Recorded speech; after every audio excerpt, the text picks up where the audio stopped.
Hello dear students, आप सभी लोगों का एनसीईआरटी मैथमेटिक्स यूट्यूब चैनल पर आपका हार्दिक स्वागत है। डियर स्टूडेंट्स, इस वीडियो में डिस्कस किया जाएगा सीबीएसई बोर्ड की क्लास 10th के मैथमेटिक्स का डिटेल सिलेबस और एग्जाम पैटर्न के बारे में भी डिस्कस किया जाएगा। किस तरह के एग्जाम्स का जो बेसिस है वो कौन कौन से बेसिस होते हैं और जो टोटल मार्क्स है वो कितने पार्ट्स में डिस्ट्रीब्यूटेड होता है। तो डियर स्टूडेंट, जो क्लास 10th है, ये आपका बोर्ड का एग्जाम होता है, काफ़ी इम्पोर्टेंट एग्जाम होता है ये। और तो इसमें जो क्वेश्चंस होते हैं, जो पूरा क्वेश्चन होता है वो 100 मार्क्स का होता है, 100 मार्क्स। और ये 100 मार्क्स जो है कि दो पार्ट्स में डिवाइडेड होता है। पहला जो होता है वो होता है 80 मार्क्स, जो होता है आपका, ये आपके फाइनल जो बोर्ड एग्जाम होता है, फाइनल एग्जाम, इसमें आपको 80 मार्क्स के एग्जाम्स देने होते हैं। और इसमें जो बचा हुआ 20 मार्क्स है, 20 मार्क्स, यह जो है आपका इंटरनल असेसमेंट के थ्रू होता है। इंटरनल असेसमेंट के थ्रू आपका 20 मार्क्स डिसाइड होता है। यानी यह आपके विद्यालय लेवल या कॉलेज लेवल पर ये एग्जाम होता है 20 मार्क्स का, और वो कॉलेज से दिया जाता है। बाकी 80 मार्क्स जो आपके फाइनल बोर्ड एग्जाम में होता है। तो डियर स्टूडेंट्स, जो मैथमेटिक्स है काफ़ी इम्पोर्टेंट सब्जेक्ट होता है, और यह इस सब्जेक्ट के प्रति लोगों का बहुत जो है भ्रांतियां हैं, डर है, जो कि एक मैथमेटिक्स का एक फोबिया होता है उनके अंदर। तो इस चैनल के माध्यम से उसे दूर करने का प्रयास है हमारा।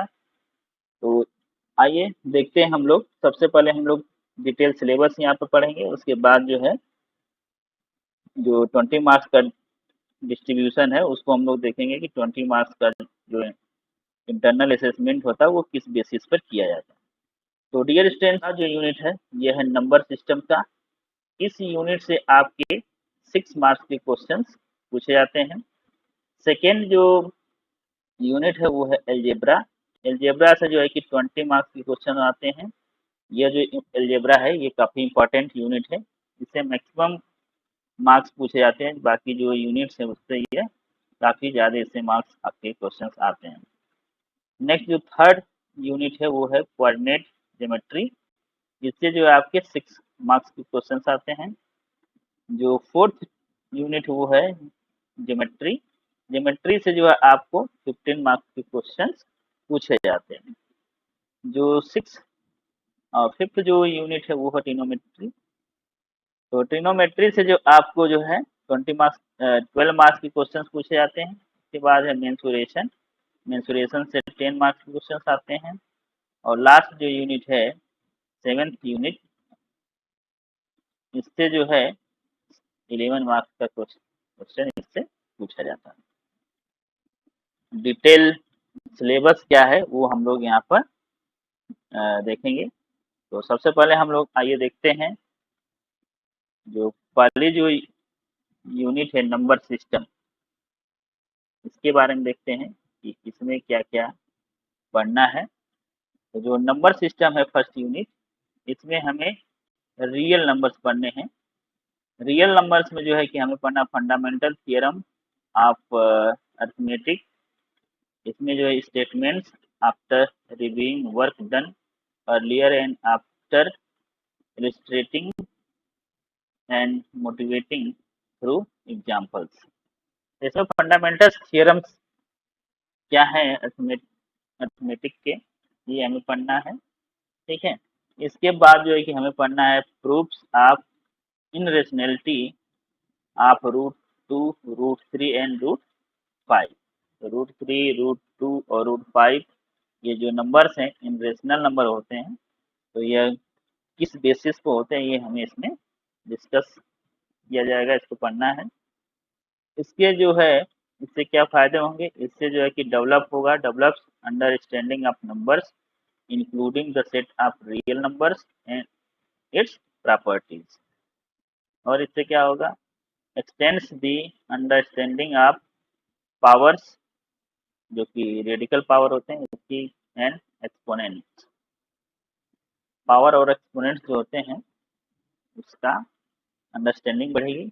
नेक्स्ट जो इसमें हमें जो है क्या फ़ायदा होगा, applies fundamental theorem of arithmetic to solve problems related to real life context. Explanation क्या है इसका, describes fundamental theorem of arithmetic with example or proof algebraically the irrationality of numbers like root 2, root 3, root 5, 3 plus 2 root 5 etc. ठीक है, इस तरह के examples हमें पढ़ने हैं इसमें। नेक्स्ट जो यूनिट है, जो यूनिट सेकेंड है, सेकेंड यूनिट अलजेब्रा का है। तो अलजेब्रा में हमें पढ़ना है पहला जो है पॉलिनोमियल। पॉलिनोमियल्स हमें पढ़ना है, zeros of a polynomial, polynomial के रूट्स क्या होंगे, जीरोज क्या होंगे, ये हमें फाइंड आउट करना है, पढ़ना है। नेक्स्ट जो है रिलेशनशिप बिटवीन जीरोज, जीरोज के बीच में relationship and coefficient of quadratic polynomial, जो क्वाड्रेटिक पॉलिनोमियल होगा उसका कोफिशिएंट और उनके रूट्स के बीच में या जीरोज के बीच में रिलेशन क्या होगा, ये हमें पढ़ना है। इससे क्या होगा, it develops A relationship between algebraic and graphical method of finding the zeros of a polynomial. तो इसको स्टडी करने से हमें जो एल्जेब्राइक और ग्राफिकल मेथड्स, दो मेथड्स हैं रूट्स या जीरोज निकालने के, उनके बीच में हमें रिलेशन डेवलप करने में हेल्प मिलेगी। इससे क्या होगा, इसमें क्या क्या प्रॉब्लम्स होंगे, find the roots of polynomial graphically and algebraically and verifying the relation between zeros and coefficient of quadratic polynomial। Quadratic polynomial के बीच जो जीरोज निकालेंगे, जीरोज और क्वाड्रेटिक पॉलिनोमियल का जो कोफिशिएंट है उसके बीच में क्या रिलेशन होता है, और जीरोज फाइंड आउट करने के लिए हम अलजेब्राइक और ग्राफिकल मेथड निकालेंगे। नेक्स्ट जो आपका यूनिट है, पार्ट है इसका अलजेब्रा में, वो है सेकेंड पार्ट, वो है pair of linear equations in two variables. Pair of linear equations पढ़ेंगे दो वेरिएबल्स का। इसमें जो होगा pair of linear equations in two variables and graphical method of their solution, consistency and inconsistency के बारे में पढ़ेंगे। नेक्स्ट इसी में पढ़ना है algebraic conditions for number of solutions, कितने नंबर ऑफ सॉल्यूशंस उसके हो सकते हैं। solution of a pair of linear equations in two variables algebraically by substitution, by elimination, simple substitutional problems। इससे क्या होगा, describes plotting a pair of linear equations and graphically finding the solution and models and solves conceptualized problems using equations, for example simultaneous linear equation in two variables। तो इसमें किस तरह problems होंगे, find the solution of pair of linear equations in two variables. जो दो variables के linear equations होंगे, x and Y दो वेरिएबल्स हैं, तरीके के लीनियर इक्वेशन होंगे। लीनियर इक्वेशन मीन्स एक्स और वाई के पावर्स जो होंगे, एक्सपोनेंट जो होंगे वो 1 होंगे, और इसमें हमें एक्स और वाई के वैल्यूज फाइंड आउट करने होंगे। और इसके दो मेथड्स होंगे, एक ग्राफिकली और दूसरा जो है कि एल्जेब्राइकली। एल्जेब्राइकली में भी दो तरीके होंगे, मेथड्स होंगे, एक सब्स्टिट्यूशन मेथड और दूसरा जो होगा एलिमिनेशन मेथड। इस तरह के प्रॉब्लम्स हमें इस यूनिट में सॉल्व करने हैं। अब हम लोग डिस्कस करेंगे जो इसका अलजेब्रा का जो थर्ड पार्ट है, थर्ड चैप्टर जो कह सकते हैं, इसके बारे में, इसमें किस तरह के क्वेश्चंस होंगे। तो जो थर्ड पार्ट है ये क्वाड्रेटिक इक्वेशंस। क्वाड्रेटिक इक्वेशंस क्या होता है, ये हमें पढ़ना है। Standard form of A quadratic equation जो होता है वो ax square plus bx plus c equal to 0 where a is not equal to 0, या a की वैल्यू 0 नहीं होनी चाहिए। नेक्स्ट इसमें पढ़ेंगे हम लोग solution of quadratic equations only real roots, जो रियल रूट्स होते हैं उसको पढ़ेंगे, by factorization and by using quadratic formula. और नेक्स्ट जो है relationship between discriminant and nature of roots. Next इसमें है situational problems based on quadratic equation related to day activity to be incorporated. इससे क्या होगा, ये जो है demonstrates strategy of finding roots and determining the nature of roots of A quadratic equation. Problems किस तरह की होंगी, solve quadratic equation using factorization and quadratic formula. Factorization और क्वाड्रेटिक फार्मूले की हेल्प से जो क्वाड्रेटिक इक्वेशन होगा उससे हमें सॉल्व करना होगा। और इसमें और क्या करेंगे हम लोग, इसमें determine the nature of the roots using discriminant. तो डिस्क्रिमिनेंट की हेल्प से हम लोग रूट का नेचर जो कैसा होगा वो हम लोग यहाँ पर करेंगे। रूट जो होगा रियल होगा, इमेजिनरी होगा, इक्वल होगा या सिंगल होगा, ये हम लोग यहाँ पर स्टडी करेंगे। Formulates and solve problems based on real life context. Formulate करेंगे और सॉल्व करेंगे रियल लाइफ प्रॉब्लम्स को। अब इसी में अलजेब्रा में जो नेक्स्ट चैप्टर है वो है अर्थमेटिक प्रोग्रेशन। अर्थमेटिक प्रोग्रेशन में क्या है, motivation for studying arithmetic progression. Arithmetic progression को पढ़ने के लिए मोटिवेट करना। फिर जो इसमें derivation of the nth term and some of the first n terms in AP and their application in solving daily life problems। उसमें जो nth टर्म कैसे निकाला जाता है, या जो है कि फर्स्ट n टर्म के जो सम क्या होंगे किसी अर्थमेटिक प्रोग्रेशन में, वो हम लोग यहाँ पर पढ़ने हैं। और जो है कि डेली लाइफ में इस तरह के किस तरह के प्रॉब्लम्स आ सकते हैं, उसका एप्लीकेशन क्या होगा, ये हमें स्टडी करना है इसमें।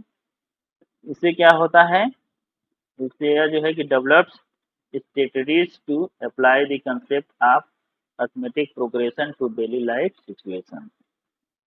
प्रॉब्लम्स किस तरह की होंगी, applies concept of AP यानी arithmetic progression to find the nth term and sum of the n term। Next application of AP in real life problem. तो ये जो है जो सेकेंड यूनिट था उसमें अलग अलग चैप्टर्स जो आ रहे थे उनका डिटेल सिलेबस था। अब इसमें हम लोग आते हैं थर्ड यूनिट जो है कोऑर्डिनेट ज्योमेट्री। कोऑर्डिनेट ज्योमेट्री में जो है कि एक चैप्टर हमें पढ़ना है, वो है कोऑर्डिनेट ज्योमेट्री का ही। इसमें जो है कि रिव्यू पढ़ना है। रिव्यू किसका, concept of coordinate geometry. Coordinate geometry का कंसेप्ट क्या है वो हमें पढ़ना है, रिव्यू है एक तरह से। डिस्टेंस फार्मूला क्या होगा और सेक्शन फार्मूला क्या होगा इंटरनल डिवीजन का। दो तरह के डिवीजन होते हैं, सेक्शंस जो होते हैं लाइन है, इंटरनल डिवीजन और एक्सटर्नल। तो इंटरनल डिवीजन से इसमें पढ़ने हैं। इसमें क्या फायदे होंगे, बेनिफिट्स क्या हैं, derive formulae to establish relations for symmetrical shapes in the context of a coordinate plane, such as finding the distance between two given points to determine the coordinates of a point between any two given points।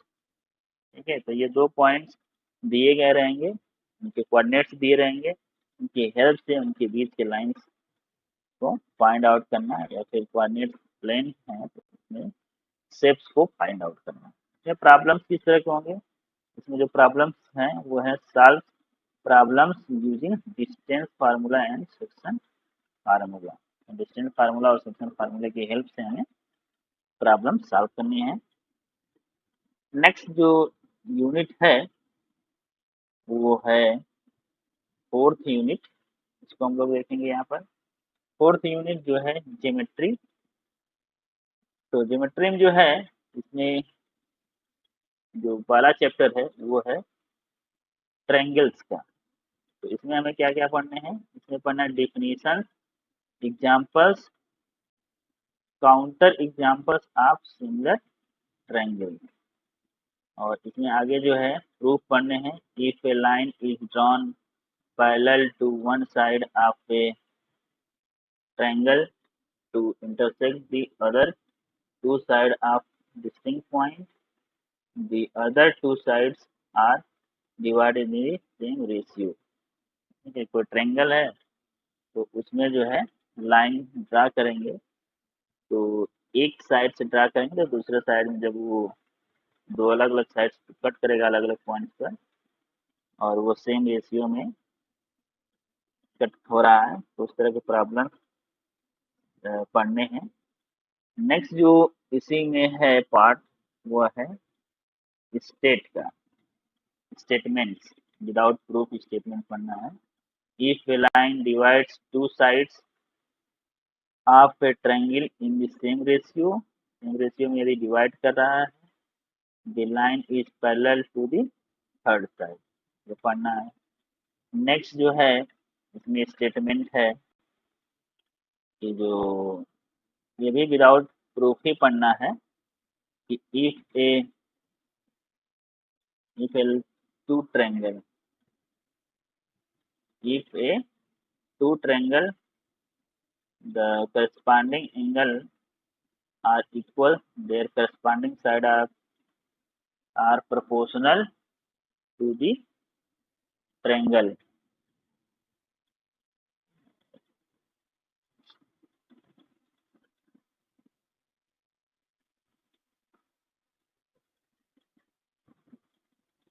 तो next है, next statement है without proof पढ़ना है।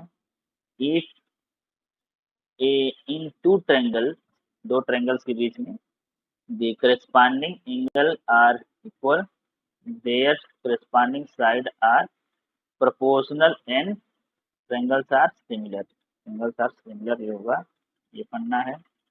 Next जो इसमें proof है fourth statement है, without proof statement ही है, प्रूफ नहीं करना है।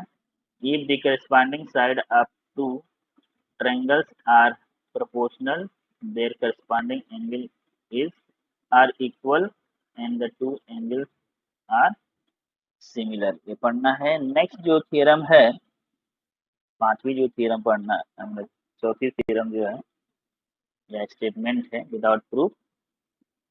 If one angle of a triangle is equal to one angle of another triangle and the side includes these angles are proportional, the two triangles are similar, ये पढ़ना है। ठीक है, अब इससे क्या हमें बेनिफिट्स क्या हैं, तो इसके जो बेनिफिट्स हैं, works out way to differentiate between congruent and similar figures. Congruent और सिमिलर फिगर्स के बीच में डिफरेंस, क्या डिफरेंसेस हैं उसको हम वर्कआउट कर सकते हैं। नेक्स्ट जो बेनिफिट्स है, establishes properties for similarity of two triangles logically using different geometric criteria established earlier such as basic proportionality theorem and etc। इसमें प्रॉब्लम्स किस तरह की करनी है, proof basic proportionality theorem and applying the theorem and their converge in solving equations। तो जो proportionality का theorem है उसको जो है अप्लाई करना, उस थ्योरम पढ़ना, अप्लाई करना है और उससे जो है कि प्रॉब्लम सॉल्व करना है या फिर उसका कन्वर्स प्रोसेस करके हमें थ्योरम को प्रूव करना है। नेक्स्ट जो है proof similarity of triangles using different similarity criteria. ठीक है, सिमिलरिटी ट्रायंगल्स को प्रूव करना है अलग अलग सिमिलरिटी क्राइटेरिया का यूज करके। ठीक है, अब आते हैं इसी का देखते हैं जो ज्योमेट्री है। ज्योमेट्री का ट्रायंगल हो गया। अब दूसरा जो ज्योमेट्री में क्या पढ़ना है, दूसरा चैप्टर, तो जो सेकेंड चैप्टर है वो है सर्किल्स का। सर्किल्स में क्या पढ़ना है, जो है tangent to a circle at point of contact. Circle जो है उसके किसी कांटेक्ट पॉइंट पर टेंजेंट पढ़ना है। और इसमें जो है कि प्रूफ है, प्रूफ करना क्या है, the tangent at any point of a circle is perpendicular to the radius through the point of contact. तो ये जो है कि ट्रायंगल यदि हम ड्रा करते हैं तो जो रेडियस होगा वो टेंजेंट पॉइंट के कांटेक्ट पॉइंट पर वो परपेंडिकुलर होता है, ये पढ़ना है, प्रूफ भी करना है। नेक्स्ट जो है इसमें है प्रूफ है the length of tangent drawn from an external point of a circle are equal, equal होते हैं, ये पढ़ना है।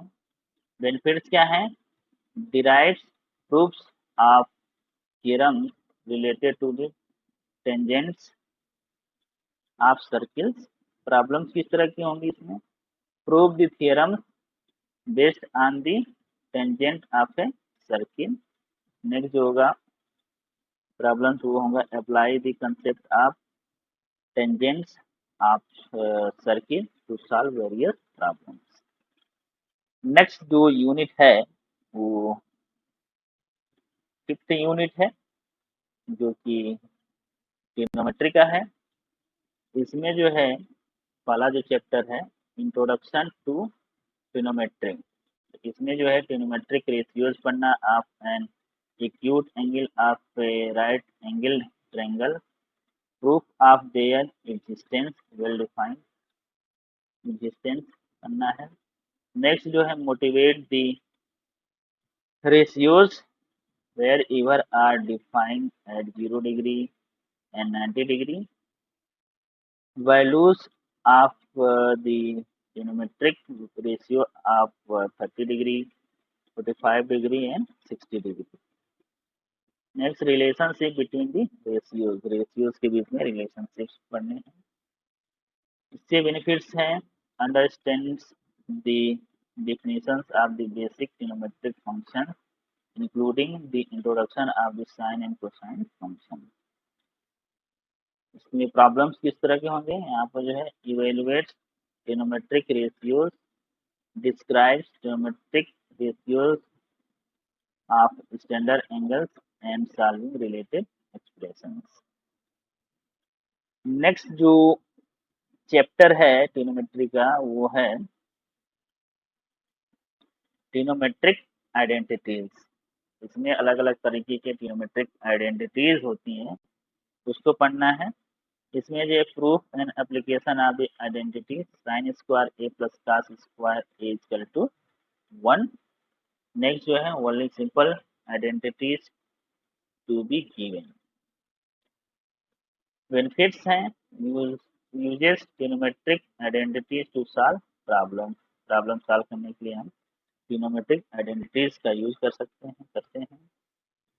इसमें प्रॉब्लम्स होंगी proofs trigonometric identities using sine square A plus cos square A equal to 1। ये जो आइडेंटिटी है इसकी हेल्प से बाकी और जो आइडेंटिटीज होंगी उसको हमें प्रूव करना है। नेक्स्ट जो इसमें चैप्टर है वो है height and distance. Height and distance, इसमें angle of elevation and angle of depression पढ़ने हैं। इसमें जो है simple problems on heights and distances. Problems should not involve more than two right angles, angles of elevation या फिर depression should be only 30 degree, 55 degree and 60 degree. इसमें क्या है benefits? applies trigonometric ratios in solving problems in daily life context, like finding heights of different structures or distance from them. Problems किस तरह के होंगे? Find Heights and distances in real life world problem होना चाहिए using trigonometric ratios. अब next जो unit है वो है आपका 6 यूनिट मेंसुरेशन, जिसमें आपको एरिया निकालना होता है। तो इसमें जो पहला जो चैप्टर है area related to circle, circle से रिलेटेड एरिया के बारे में पढ़ना है। इसमें है area of sectors and segment of a circle, problems based on areas and perimeter या फिर circumference of the above said plane figure. In the calculating area of segment of a circle, problem should be restricted to central angle of 60 degree, 90 degree and 120 degree only। इसमें हम लोग जो है benefits क्या है, ये है derive and uses formulas to calculate areas of plane figures. Problems किस तरह की होंगी इसमें होगा visualizes and evaluates areas of sector and segment of a circle। Next इसमें जो चैप्टर है वो हमें है पढ़ना, इसमें surface area and volume, surface area and volume पढ़ना है। सरफेस एरिया और वॉल्यूम किसके पढ़ने हैं? Surface area and volume of combinations of any two of the following. कौन किसका किसका? Cube, cuboid, sphere, hemisphere and right circular cylinders या फिर कोन। इससे क्या बेनिफिट्स हैं? इससे जो है कि visualises and uses mathematical thinking to discover formulae to calculate surface areas and volume of solid objects like cubes, cuboids, spheres, hemispheres, right circular cylinder या फिर कोन्स एंड देयर कॉम्बिनेशंस। इससे जो है प्रॉब्लम जो है किस तरह के होंगे इस चैप्टर्स में? ये होंगे evaluates the surface area and volume of combination of solids by visualization. Last जो यूनिट है 7th यूनिट, ये काफी इंपॉर्टेंट यूनिट होता है। यह जो है स्टैटिक्स एंड प्रोबेबिलिटी का है। इसमें दो चैप्टर्स हैं, स्टैटिक्स का है एक चैप्टर और दूसरा जो है प्रोबेबिलिटी का है।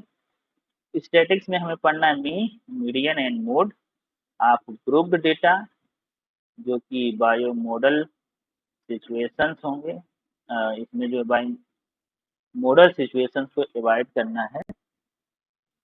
इसके बेनिफिट्स हैं calculates mean, median and mode for different sets of data related with their real life context. इसमें प्रॉब्लम्स किस तरह की होंगी? इसमें प्रॉब्लम जो होगी computes the mean of the group frequency distribution using direct assumed mean and step deviation method। और होगा दूसरा computes the median and mode of group frequency distribution of by algebraic method। ये पढ़ना है। नेक्स्ट जो chapter है last chapter probability का है। इसमें जो है क्लासिकल डेफिनेशन ऑफ प्रोबेबिलिटी पढ़ना है, simple problem on finding the probability of an event. Benefits हैं applies concepts by probability to solve problems on the likelihood of everyday events। और इसके जो प्रॉब्लम्स होंगे ये होंगे determine the probabilities in simple real life problems। ठीक है, तो डिटेल सिलेबस था, डिटेल सिलेबस। अब हम लोग यहाँ पर जो है डिस्कस करेंगे जो क्वेश्चन पेपर बनता है, उसमें जो अलग अलग क्वेश्चंस आते हैं वो किस तरह के पैटर्न्स के क्वेश्चंस होते हैं और किस तरह के चीज़ों का वेटेज कितना होता है, यहाँ पर हम लोग डिस्कस करेंगे। तो टोटल जो मार्क्स होता है वो 80 मार्क्स का होता है। एग्जाम का जो टाइमिंग होती है वो 3 आवर्स का होता है। इसमें जो है क्वेश्चंस जो आते हैं वो अलग अलग तरीके के कंसेप्ट पर बेस्ड होते हैं। पहला जो होता है ये रिमेम्बरिंग या फिर अंडरस्टैंडिंग के बेसिस पे होता है। तो रिमेम्बरिंग मेमोरी वाइज या फिर अंडरस्टैंडिंग पर जो क्वेश्चंस होते हैं वो टोटल जो है कि 43 मार्क्स का होता है और ये टोटल मार्क्स का ये ऑलमोस्ट 54% होता है। ठीक है, तो रिमेम्बरिंग में क्या होता है, exhibit memory of previously learn material by recalling facts term basic concept and answers. और अंडरस्टैंडिंग में है demonstrate understanding of facts and ideas by organizing comparing translating interpreting giving description and stating main ideas. जो next जो होता है questions का type type question type जो होता है वो है अप्लाइंग। अप्लाइंग जो होता है इसमें हम लोग जो क्वेश्चंस होते हैं solve problems to new situations by applying acquired knowledge facts techniques and rules in the different way. जो हम लोग अलग अलग सिचुएशंस में जो एक्वायर्ड पुराना नॉलेज है, फैक्ट्स या टेक्निक्स हैं या रूल्स हैं, और अलग अलग तरीके से उसको अप्लाई करके हम प्रॉब्लम्स को सॉल्व करते हैं। इससे जो है 19 मार्क्स के क्वेश्चन आते हैं। इस तरह टाइप्स के क्वेश्चन जो होते हैं 19 मार्क्स के होते हैं और ये टोटल जो परसेंटेज हो रहा मार्क्स का ये 24% बनता है। नेक्स्ट जो इसमें पार्ट है वो है एनालाइजिंग का। एनालाइजिंग एनालाइजिंग में जो है इसमें examine and break information into parts by identifying motives or causes, make inferences and find evidence to support generalization। और इसी में है evaluating से जो क्वेश्चन होते हैं present and defend opinions by making judgments about information, validity of ideas and quality of work based on the set of criteria। और creating से जो होता है इसमें क्या होता है, compile information together in a different way by combining elements in a new pattern और प्रपोजिंग अल्टरनेटिव सॉल्यूशन। तो इससे जो है 18 मार्क्स के क्वेश्चन आते हैं और ये टोटल मार्क्स का ये 22% बनता है। तो यहाँ से टोटल ये जो है कि 80 मार्क्स का हो गया और ये 100% हो गया। ठीक है, अब इसमें जो है इंटरनल असेसमेंट जो होता है 20 मार्क्स का वो किस तरह से डिसाइड होता है। ठीक है, तो इसमें जो पहला तरीका है पेन पेपर टेस्ट का और मल्टीपल असेसमेंट का, जो कि रिटेन होता है मल्टीपल असेसमेंट यानी मल्टीपल चॉइस क्वेश्चन और कुछ अपने से आंसर्स लिखने वाले क्वेश्चन जो कि 5 मार्क्स के होते हैं और टोटल मिला करके ये 10 मार्क्स बन जाता है। नेक्स्ट जो असेसमेंट का क्राइटेरिया है वो है पोर्टफोलियो का है, इससे 5 मार्क्स के क्वेश्चन होते हैं। और नेक्स्ट जो 5 मार्क्स बचता है वो है लैब प्रैक्टिकल, जिसमें लैब एक्टिविटीज होती हैं तो करना होता है जो कि प्रिस्क्राइब्ड बुक से लिया गया होता है और यह भी आपका 5 मार्क्स का ही होता है। बात कर लेते हैं प्रिस्क्राइब्ड बुक। इस यूनिट को कंप्लीट करने के लिए या क्लास 10th के मैथमेटिक्स के सिलेबस को कंप्लीट करने के लिए हमें कौन सी बुक पढ़नी होंगी। तो इसके लिए जो पहली बुक है मैथमेटिक्स की book, text book for class 10 NCERT publication, यानी एनसीईआरटी की जो क्लास 10 की मैथमेटिक्स की बुक है उसको पढ़ा जाता है। मैक्सिमम क्वेश्चन इसी से आते हैं। नेक्स्ट जो प्रिस्क्राइब्ड बुक है ये guidelines for mathematics laboratory in school class 10 CBSE publication की है। नेक्स्ट जो है लेबोरेटरी मैनुअल मैथमेटिक्स का सेकेंडरी स्टेज एनसीईआरटी पब्लिकेशन, और mathematics exemplar problems for class 10 NCERT publication. धीरे से यहाँ पर मैक्सिमम जो क्वेश्चंस हैं वो एनसीईआरटी से आते हैं, और जो प्रिस्क्राइब्ड बुक है वो एनसीईआरटी बुक्स हैं। उसके अलग अलग जो वर्जन है एनसीईआरटी के, यानी कि एनसीईआरटी की एक टेक्स्ट बुक है, एनसीईआरटी की एक लेबोरेटरी मैनुअल है, और एनसीईआरटी का ही मैथमेटिक्स का एग्जाम्पलर प्रॉब्लम्स है, इससे है। और कुछ छोटा मोटा जो पार्ट्स बचता है वो जो है सीबीएसई पब्लिकेशंस की जो क्लास 10 की guideline for mathematics laboratory in schools है उससे जो है कि आता है। तो मोस्टली जो आपका